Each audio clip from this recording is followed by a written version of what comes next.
I never knew what it was like to have a normal family. Because ever since I was young, I had a father who was never there for me. I have a wonderful mother who is always there to support me and comfort me.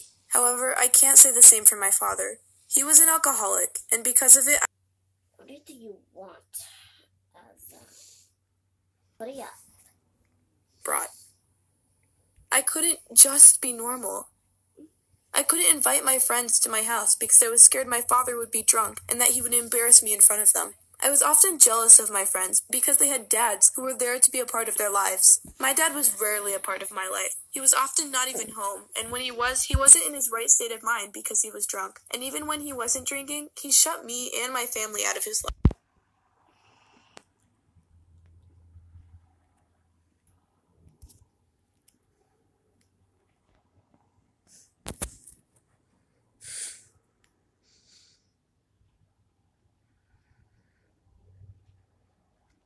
A glass bowl off the table and slammed it to the ground. He stared coldly at me, as if I didn't matter.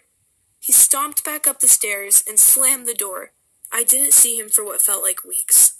A few years later, he was arrested under charges of domestic violence and child abuse. He had never physically hurt me, but he had said so many damaging things that by the time he was arrested, I had such a low self-esteem and self-worth that it was actually a relief to see him go. However, my father was released the next day, and he actually came back home after about a month of living with my grandpa. My dad started drinking again after returning, and I actually began to stand up to him. I told him, "This isn't okay, and I would really appreciate if you try to quit." But he didn't listen to me.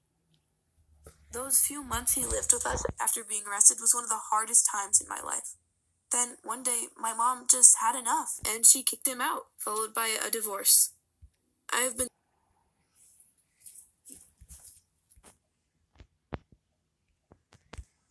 realized that I am important, and I do matter, and no one should ever have to feel like they're unimportant because someone makes them feel like they are worthless. I'm scared because soon I have to face my dad again for court reasons, but I know in my heart that I am strong and that I will have the strength to stand up to him.